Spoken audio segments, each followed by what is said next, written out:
attitude like a young O'Shea with an AK. Okay, don't you tell these motherfuckers that my name is O'Shea. I'm O'Shea from the Nation of Podcation. Today we have a very, very special guest. We have the former Death Row Records head of security, Reggie Wright Jr.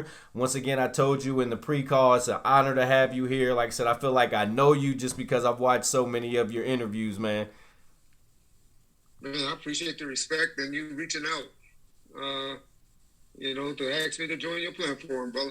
I really do. I appreciate that. All right, so let's jump right in. So you discussed in your previous interviews about your battle with COVID-19 and how your recovery is. Thank God that you're still with us. Tell us how you have been and how's your health these days because I know you went through some crazy stuff with that COVID battle.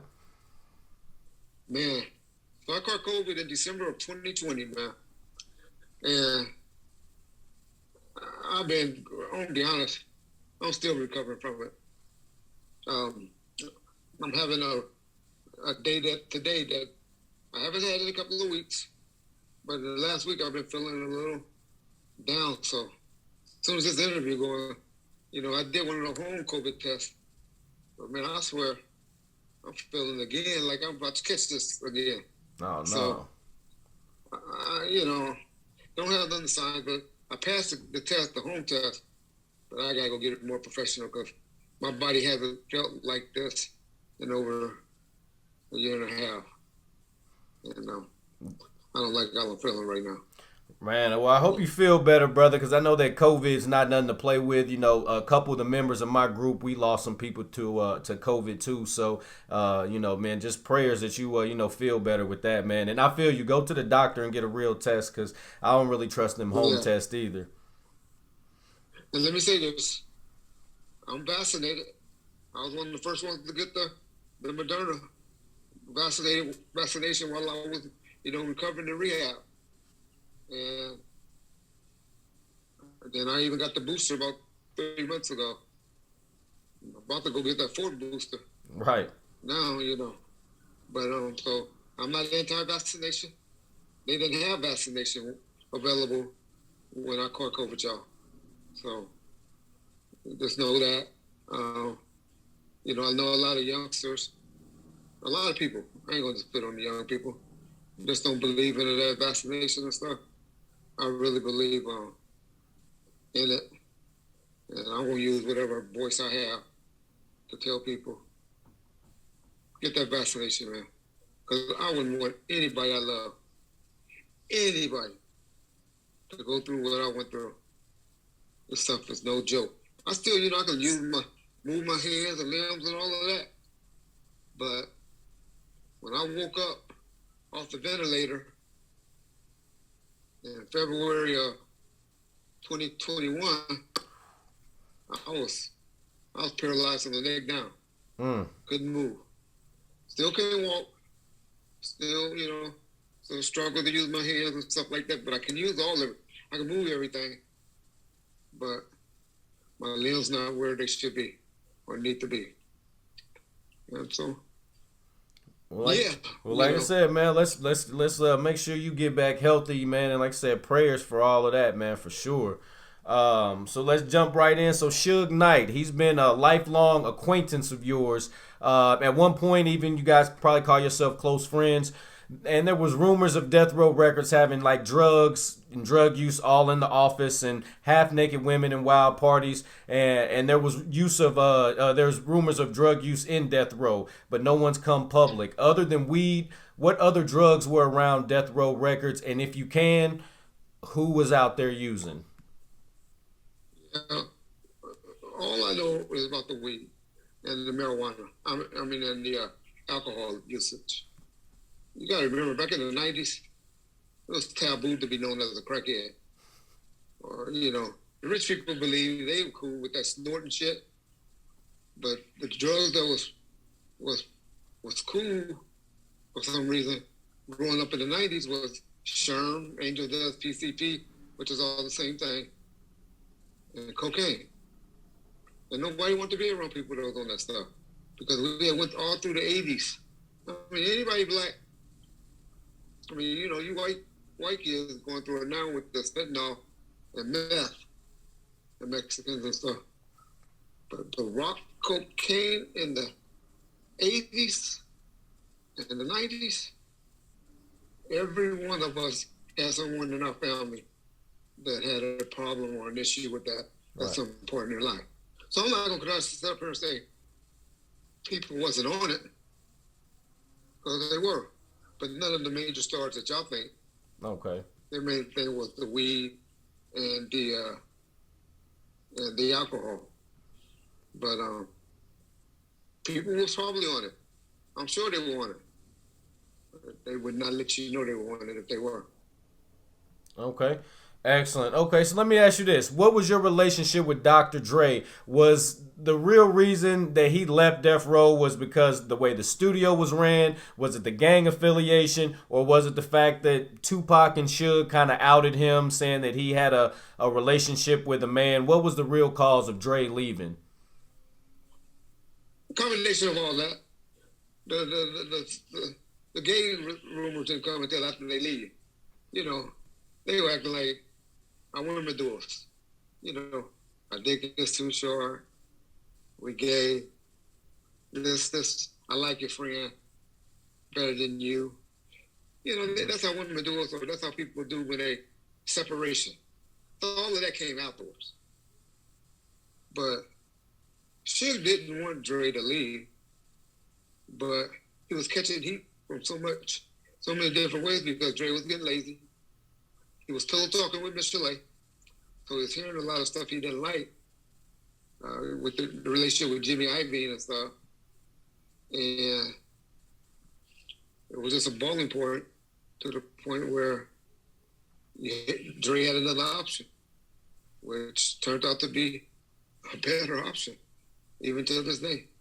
And he took it.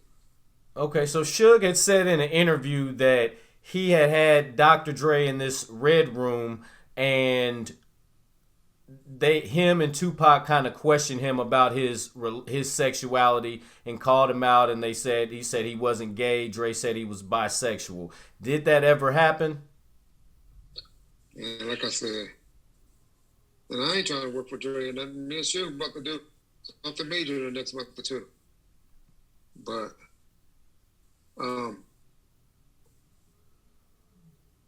that's going shit, man. Okay. That's all that cap. All right, so with okay, so Tupac, from what's been said, has started to turn into the mouthpiece for Suge Knight at that point. And did you think that Tupac really didn't like Dr. Dre, or was it Suge's influence that kind of soured that relationship? No. Pac's always that. Where Dre live? I want to go over there and all that. And Suge would be like, nah, you ain't going over there. So Suge used to always kind of protect Dre from Pac. Or maybe Pac from getting in trouble. But, no, man. Trust me, it was just all, you know, artists, Suge was letting artists deal with artists. And Pac was very articulate. We all know that. And so he saw stuff from a Black Panther point of view, as far as loyalty and stuff like that. And he felt by Dre not coming to support Snoop Dogg in court that he was being disloyal. And he didn't like that. And plus, you know, he wanted Dre to be hanging around the studio like Das and Quick and all of them were. That wasn't how Dre ever really was. Dre just made stuff happen. You know, come in or send me the beats and send it. You know, he had the engineers and staff. Go get that, go pick up this file or reel and work on stuff at the house, at his house, where he can work all night. Didn't have to be in the streets. And a lot of the time he was on house arrest anyway. And so he wasn't really technically able to be out that late. Okay. And so a lot of people didn't know that and understand that either. But no. That wasn't Suge. Suge would probably say stuff once he do the split was going. But back then, when All Eyes on Me was starting to come out and all of that, he didn't want Dre out of the way. He wanted to keep that machine, even though he was getting 50% of that company. You know, the other 50%. Right. He wasn't. He would have kept Dre, if you know, and just, you know, but. I mean, when you think about it, just think of all the. I mean, if he had kept Dre, he would have had everything. You know, if he had kept Dre, because look what Dre got. He got, I mean, Eminem, 50 Cent, Game. Well, a lot of that came from the relationship with Interscope, him being up around them. So to say that they would have came directly to Suge and Death Row, who knows? There'd probably be some other artists out there that we would know today that was blowing up. So that's kind of a hard comparison to say. Because you got to remember, when Dre left, he was trying to do the firm stuff. Right. He was trying to mess with all of those people. He wasn't talking about him and 50 and all them. They just fell in the lap because of the relationship with Interscope. Okay, so one thing to me that personally gets looked over in the history of Death Row is Jodeci. They were originally with Puff and his boys, and then they turned towards the end of the Death Row. I call it the legacy years. They started popping up. Then there was the stuff with Mary J going on. With Mary J supposedly had messed with KC from KC and JoJo, and then Pac and supposedly Danny Boy. Was there any tension between Jodeci and any of the artists from Death Row? And are the rumors of Mary J true? Yeah, I mean, she messed with them. I gotta remember, the Mary I know now is not the Mary that was running around 95. She had issues, drugs and alcohol. And so she had issues. But let me clear this up. Jodeci or Casey and JoJo was never signed to Puff. It was signed to this guy named Andre Harrell at Uptown Records. And then later to MCA. And they were never signed to Death Row Records. It was always signed to Uptown and MCA. Suge started doing some management, not the road manager and all of that type of stuff, you know, consulting management, where he would make them better deals and tell them, no, you shouldn't do that. Maybe you should do this. And come and mess with us. I got some money for y'all. Y'all can make some money this way and all that. And gave Devontae, because that's who we all, Suge knew the value of a producer. He will always try to teach you, build your company around producers. Artists come and goes. Most artists lucky to get a 5 to 10 year span. But look at all the producers. They still household names today. The ones that really blew up. Facts. And so that's what he would always tell you. Build your company, build everything around your producers and production companies. That's what he was big on. Okay. But he just did a consulting management deal with Mary, Quick, and Jodeci. Okay. Yeah. All right, so speaking of producers, Daz Dillinger, he said in his Lad TV interview that he had got into an altercation with Suge Knight and had a fight with Suge where he would slam Suge. Then he had an altercation with you, and he said he slammed you. Is there any truth to that? And if so, can you speak on that? I mean, 'cause you're a big dude, so. Daz was always respectful. Always. Was like, at one time, like a little brother. Everything he was given the keys. He was going to be Dr. Dre. He was given the keys. Daz just wanted to be an artist. And Suge just wanted, like I was trying to say, build the company around production and producers. Daz, you're a hell of a producer. You can't write.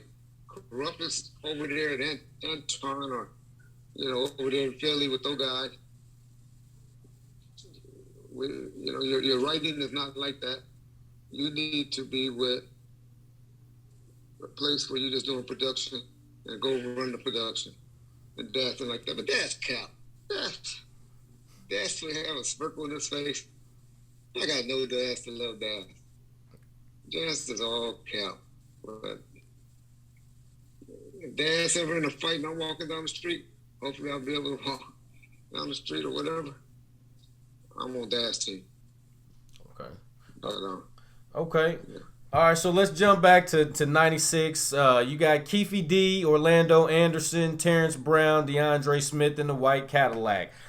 With you being, a former officer, do you believe Orlando was the shooter? And the reason why I ask you this is because the way they supposedly were positioned in the car, Orlando was on the passenger back seat, and Dre was on the driver's side. Would you let somebody shoot over you? They just got the snot beat out of them. Would you let them shoot over you, or do you think it was somebody else in the car? I believe that story. But let me just tell you why. Because I could believe Dre was probably like, I'm not doing this right here. Oh, fuck that. And Dre adrenaline is not going because he didn't just get assaulted. Orlando's adrenaline is going 100 miles an hour because he's mad. He's pissed. So, yeah, I can see you reach across. My best friend, my big homeboy and stuff out of there worked with before. I can see him reaching across. He might have hurt his ears a little bit when he heard those pops. But, yeah, you can reach across me and shoot if you're going to do it, especially if I'll take it out. But you got to remember, where do most drive-bys happen from a car? The passenger side, which Orlando was on. Right. They got lucky. Unfortunate for Suge and Park and all of us, but they got lucky when they saw them and was able to pull up to the left of them on the driver's side. Right. They didn't want to miss that opportunity. Okay. All right. So staying on this Keefe D, subject, Keefe D and Mob James, they were supposed to do a Lad TV interview together, but supposedly Keefe D wanted Mob James to get checked and have police and security. Do you know what happened as to why they weren't to do that, or why that never happened? Keefe D didn't want to do it. Keefe do interviews. He just don't want to do it with nobody around. But Keefe D got health issues too. When you got health issues, you don't want to do it. You ain't got the cachet of homeboys like you used to. So now you gotta, if you give me $5,000 for an interview, I gotta spend $2,000 having niggas coming with me to hang out. Right. And so it's comfortable just so I can make my whole 5 G's and do the interview by myself. Or in this security, comfort zone. That's all that was. Okay. Make them pay for the security instead of coming out of my budget. That makes sense. Okay. All right. So Keefe recently told a story. He said that Snoop, Pac, Suge, and yourself pulled up to the House of Blues. There was about 25 Crips outside. Suge tried to holler at Keefe, and then when they tried to pull away, the Crips shot up Suge's Bentley or Rolls Royce or something like that. Then he said he saw you come out from behind him or something like that and fire back at all of the Crips. Could you speak on this story, and is there any truth to it? Well, he mistaken where it was. It was at this club called Paradise, so it used to be popping in LA back in the day. And what happened? All that happened was we were standing outside at this gas station and in a little entourage, in a little circle. And these 2 dudes walked in between us. Now, that's crazy. When you see 10 or 15 dudes and you're just going to walk right in between them, and they walked in between, ran immediately. Like, oh, this nigga's crazy. What's up with that? But they turned around and started busting. Now, luckily, they didn't hit nobody. But me, I went in alert. I was like, fuck you niggas. And I chased them down. So we tell them the truth about that. But I wasn't the only one that eventually chased them down either.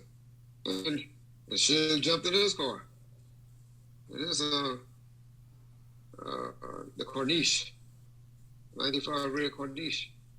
And he chased those niggas down the alley because that's where me and 2 or 3 other hoes we chased them down to.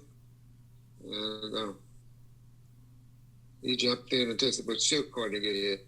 Didn't get touched. Okay.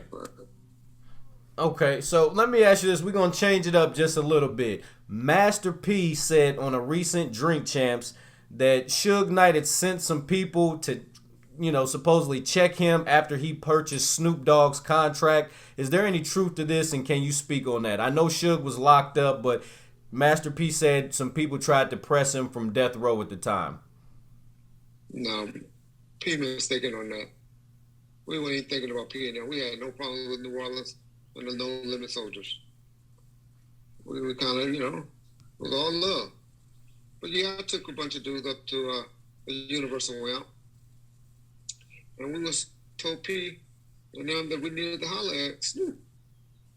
It was like, yeah, Rich, because me and him had, because everybody wanted to put the security jacket on me. But after 97, 2002, I ran everything. And so P was like, yeah, Rich, So he was giving me love, said, go holler at your boy, Because I never gave him any indications that it was a problem. But now Snoop had got away, so he was doing a lot of dissing on the radio. Not the radio, he was just doing songs that was disrespectful. Your big old whale sitting in his tail, telling tales, and pimp slap and all that. Yep. Yeah. So I went to, I just wanted to go and say, hey, Snoop, why are you tripping? Why you keep dissing the homie? We got the business relationship, we gone. Snoop was acting a way I never seen him, because Snoop, on that Corona beer commercial, how he laid back and cool and all that. That's Snoop up and down, y'all. Y'all really want to know Snoop. A cool dude don't raise his voice. Lately been trying to rewrite history. But other than that, he's a cool dude, man. And so he was like, man, fuck him.